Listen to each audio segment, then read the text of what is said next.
Hello everyone. Welcome to the Digging Deep podcast. So today I introduce you to Dr. Maisha Reza. So a lot of audience might heard of her. A lot of audience might not heard of her, but I have to assure you, like she's one of the most eccentric talents that I have seen from my generation, and sometimes I'm really proud to be friends with her and to see how she's progressing over the years. So we introduced to each of us when we were global shapers of Theirworld, and that's how we got introduced. But every day I'm like more and more impressed about how she manages everything, all the sections, all the parts of her life, and does a great job. So uh, Maisha Reza was born in Bangladesh and she was raised in Singapore since the age of 4, and she has obtained her PhD in skeletal muscle biology from Nanyang Technological University, which is also very reputed. And currently, she is doing a postdoctoral research fellow. So, apart from being a stellar scientist, she also holds several prominent leadership positions. She is currently hosting the chair of the Commonwealth Students Association, and as I previously mentioned, she is also a Global Youth Ambassador for Theirworld, and she is also a global shaper for the World Economic Forum, and she also runs her own campaigns on women's empowerment. Recently, you might have seen some very nice videos from Breaking Barriers. Some of her, she resembles, okay, so for me, she resembles a very strong, modern, and successful woman. And of course, she's a role model for many wearing and juggling multiple roles with excellence. So, Maisha Reza, welcome to the podcast. And I'm very happy Thank you. that you accepted my invitation for this talk today. Uh, so, uh, Of course, of course. Let me cut straight into the point.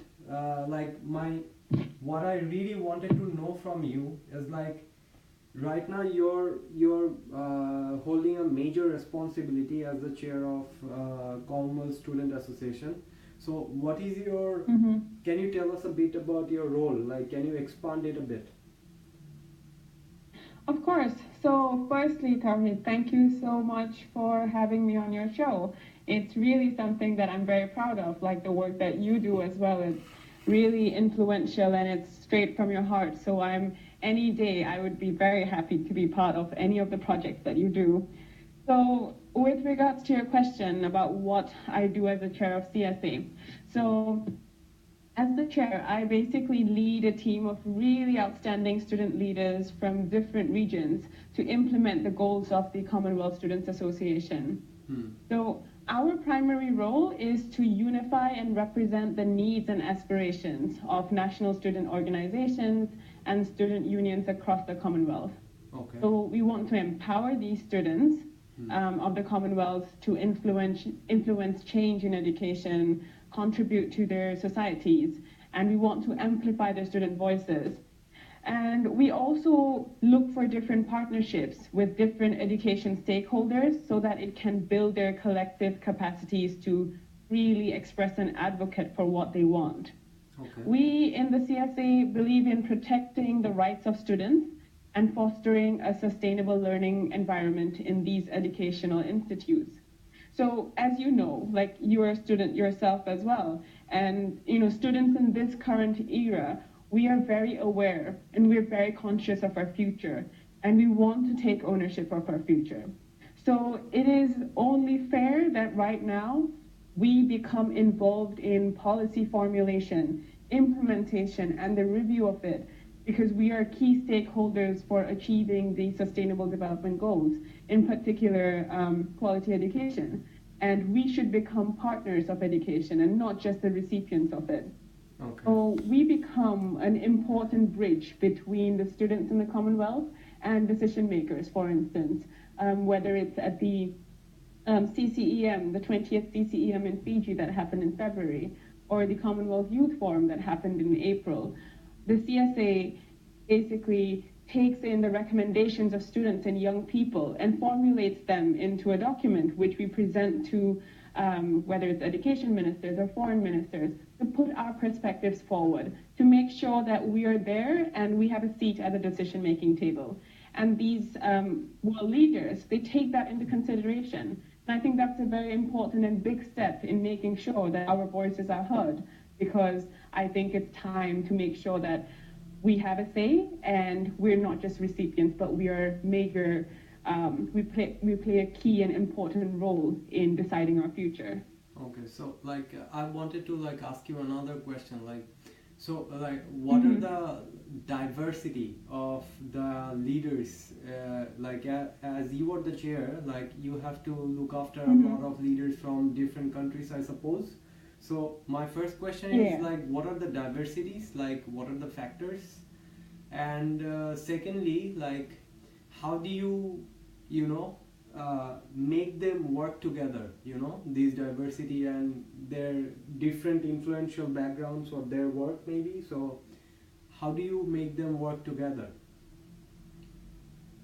I think that's a very interesting question. Actually, and that's a question most of the time I hardly ever get on how we work together. I think one fundamental thing is respect. Because I realize that the members in my team are each stellar and absolutely outstanding. And they hold positions of command and they hold positions of authority in their own regions. When you talk about diversity, I have regional representation from Asia, Pacific, Africa, and the Caribbean region. So the leaders in my team are very, very strong and they hold their own power. So when you have such strong-minded and powerful individuals that come together, the fundamental thing, I think, is respect and trust. So what I try my best to do as a leader is to let them flourish and excel themselves without being too authoritative, because I feel like that doesn't work. I feel like love and appreciation is what gels the team together, and we have a lot of trust, I would say. I feel like my team is really strong because we have trust for each other and we have a safe space. So each leader is an individual leader who can express himself or herself freely, and each person has an equal voice. I try my very best not to be not to have any form of hierarchy inside my team itself. Yes, I collaborate and I coordinate, I would say, but I don't tell anybody what to do. It is something that comes out of initiative. And when you give that kind of respect and space for each leader to express their talent and express their opinion, and give them the authority to represent and create their own programs and drive their own ideas, and be there as the support system and try and make sure that their voices are equally heard, represented in different spaces, I think it gives them confidence and trust in the leadership, and it gives them confidence and trust in the team itself. Okay, and not negating the fact that all of them also are very cooperative. So it definitely, I think, I would say, respect and trust is something that is very, very important when you have a team of diverse, yet very strong, powerful leaders together. Very nice. And just out of personal curiosity, just because we both were born in Bangladesh, just out of personal curiosity, are there any other Bangladeshi leaders who are working with you, and applied from Bangladesh, and they are successfully presenting themselves in the international domain? Do you have anyone with you in your team? Yes, in my team I have Shomi Hassan, who is the Asia regional representative. She was born in Bangladesh, and she's she strongly represents the Bengali culture, and she's a very outstanding leader. She is part of Global Citizen. She talks about hygiene, she talks about women's empowerment. She's there in many different spaces. And I'm really proud that she's on my team, and also the fact that she is Bangladeshi. So I think apart from her, not just in my team as well, there are many, many other outstanding young women who are from Bangladesh who are doing amazing work. Whether you have Queens Young Leaders or whether you have powerful women doing work for NGOs. I think one other person you might want to look up is Fahmida Faiza. She's also someone who is really dominating in the field of leadership. Okay. So there are many women, and there are many young women from Bangladesh who I'm very proud to share like similar spaces with. And yeah, I'm so happy that they're all in this space together, and none of them, I can't pick a particular one to kind of give you that one ultimate example. But there are just so many. There's so many. We will get into that later. But Maisha, like when I'm listening to you and when I'm thinking about the kind of work you're doing and the kind of impact you're making in the, like presenting, like taking the role as a chair of Commonwealth Students Association is a very big role, and considering you are a doctor as well.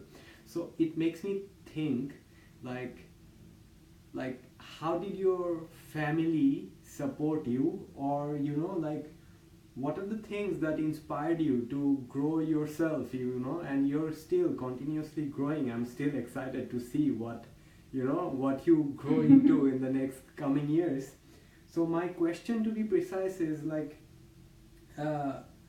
can you share with me something that helped you grow and still make you grow, or what inspires you to take on so many leadership roles and successfully juggle everything in between, So yeah, like is there anything? I would say there are several factors. I'll just mention a few.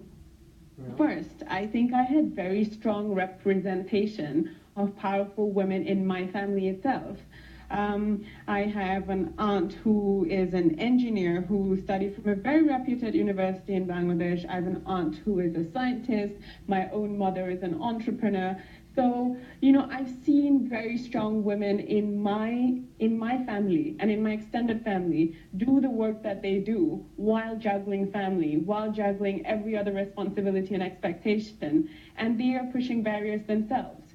So from young, I never had that kind of mental perception that, okay, I'm a girl, or I'm going to be a woman, and therefore these are certain restrictions or certain kind of certain way I should be, for example. And my parents have always been extremely supportive. They tried from a very young age to instill in me a sense of excellence, or always striving for excellence. And that's something that really I held on to very strongly in terms of what I can do with myself.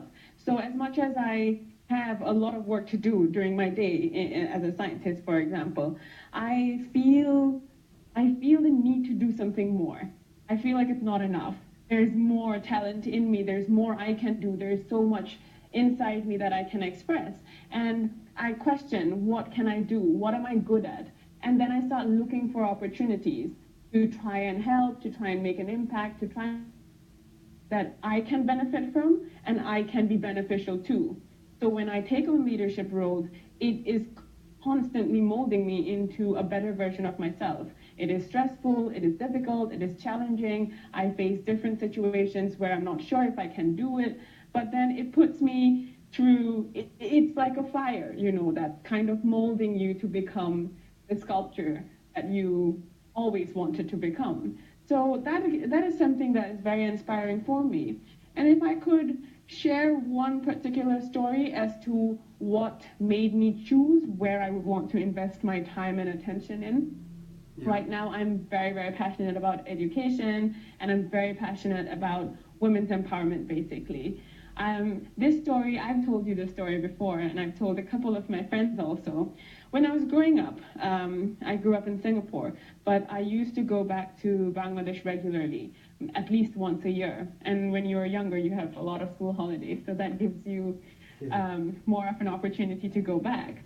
So we had, I think I was 13, no, sorry, I was much younger, I was about 7 or 8, and we have domestic helpers who stay in our houses and who help, our grandparents and aunts and uncles.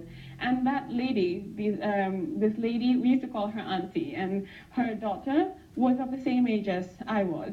So we would be playing, we would be having a lot of fun, we would be running around together, and then there will be the prayer call in the evening at around 5 or 6, and we would just run back home.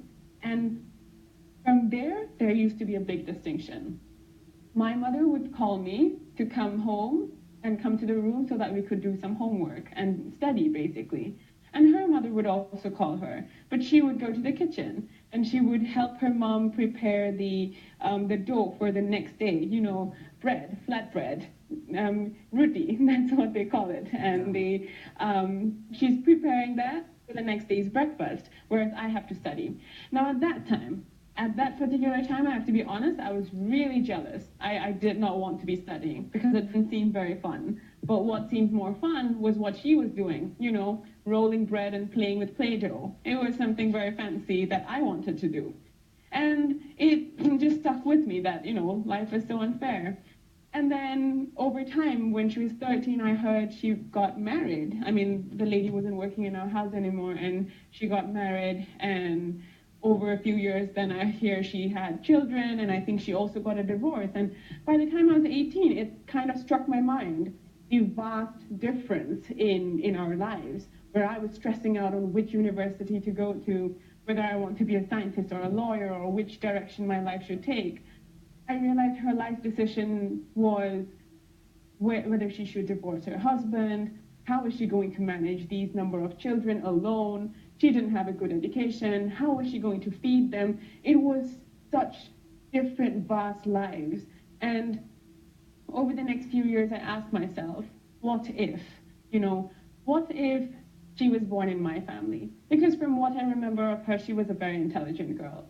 What if she was born in my family, and what if I was born in her family? Would I have been what I am today? Would I have been a scientist? Would I have been able to harness all these opportunities and resources that I have? Or would she become a doctor?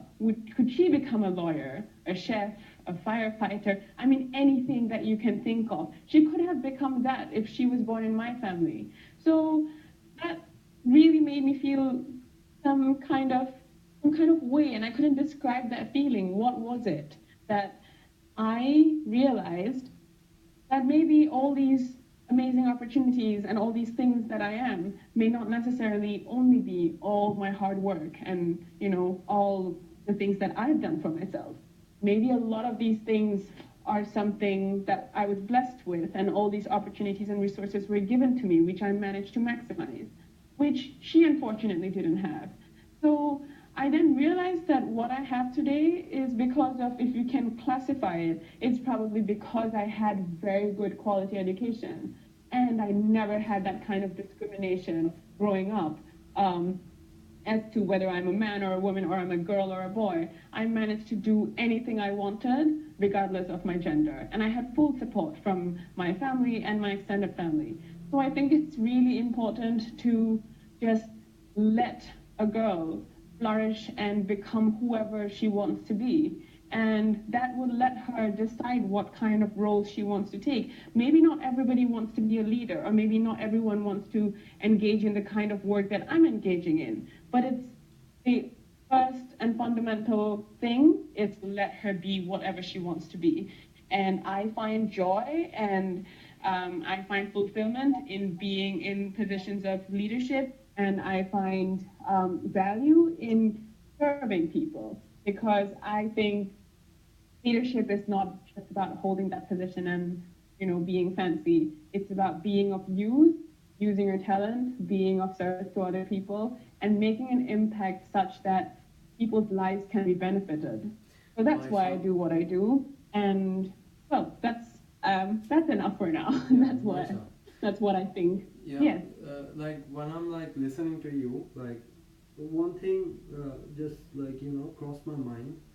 The thing is since the beginning, when I was introduced to you, there was something that I always found very special about you, which was having this Bangladeshi parents and growing up in Singapore in a totally different environment. Of course, education is a very big privilege for any one of us who gets that that proper format or the updated format of education.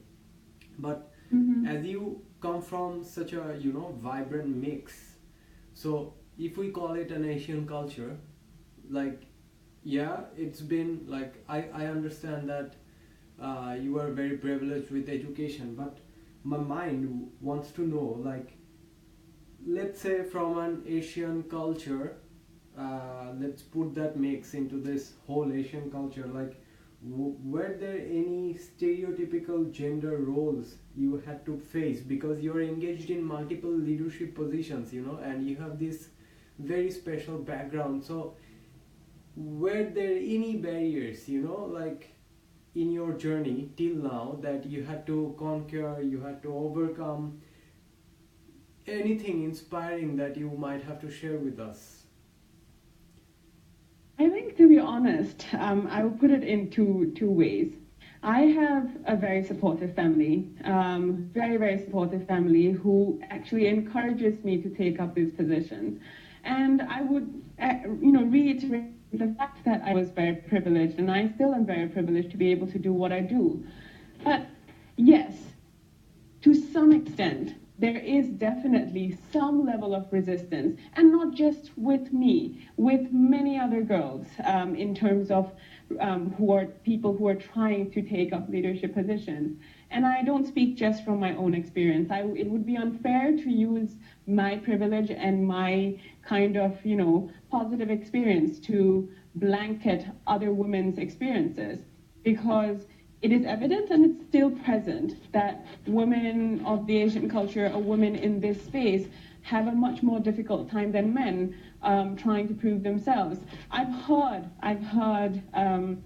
women experience these things where people tell them, you're flying too high, or you're flying too much or too far. It's time to put your wings down. And, if you do this, there's also that fear that if you are in this kind of a space, it'll be difficult for a girl like you to get married because, you're doing so much, maybe you can't manage family. If you're doing so much, maybe you won't be a good wife or you won't be a good mother in future.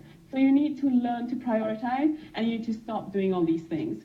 And that is something that's really sad, because I don't understand why women would need to face such kind of comments, or why women would need to have to address this when men don't have to face this kind of situation. No one would ask a man, why are you going through so many leadership positions? Why do you hold so many responsibilities? How will you be a good husband? How will you be a good father? And that is something that I think many women need to face. And, culturally, it's a barrier, because underlying fundamental thought, I think there is still that belief that women have a primary role and a stronger role at home. And therefore, they need to manage that first before they do anything else. Whereas for me, my mind works very differently. I feel both men and women, both husbands and wives, they have equal responsibility at home and equal responsibility outside. They have equal responsibility. I wouldn't use the word equal, actually. I think they have to cooperate with each other to raise children and have a home. True, yeah. While managing excellence outside their home. Yeah, it's a cohabitation. Like, everything works together, synergize. So, like, the thing is, like, I love what you just said right now, and it's not of a bother if you are practically aware of your own being, what you just said, like, at the beginning of our podcast.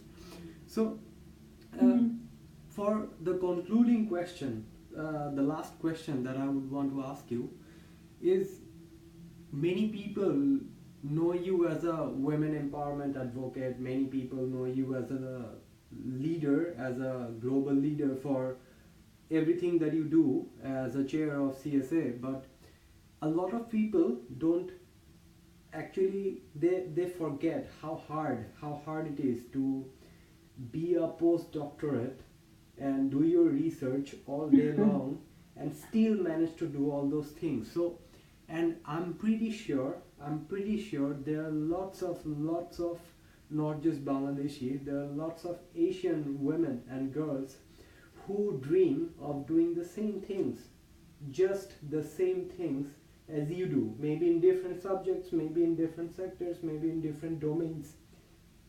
What would be your message to those young girls as a mentor?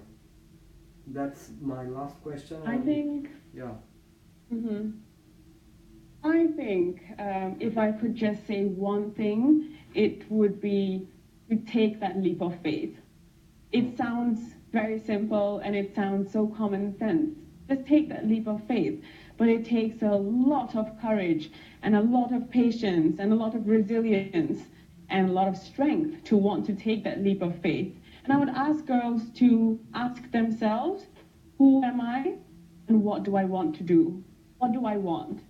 And again, it's very simple questions, but I was struggling with it myself because I didn't know how to answer that question, how to answer such a simple question. What is it that Maisha is without a postdoc, without being a daughter, without being a sister, without being, a leader? Who am I and what do I want to do? And when you go on that, when you're mindful and go on that journey of self-discovery and try to understand what is important to you, you will start being able to prioritize things. And then you start building that courage to take that leap of faith. With that being said, I would say also, of course, do your research. Know what you're getting into. Make sure that you can manage this. Don't take more than you can handle on your plate, but take the leap of faith and do it anyway. Because if you think you can do it, there's nobody who can stop you from doing it, because your mind is the most powerful of all. So take that leap of faith. Thanks a lot, Maisha. Like, it was a great talk and it was great having you. I learned a lot, and I hope I can transfer the message with anyone who asked me who this Maisha Reza is, So thanks a lot for coming and digging deep. Bye for now. I'm hanging out. All right.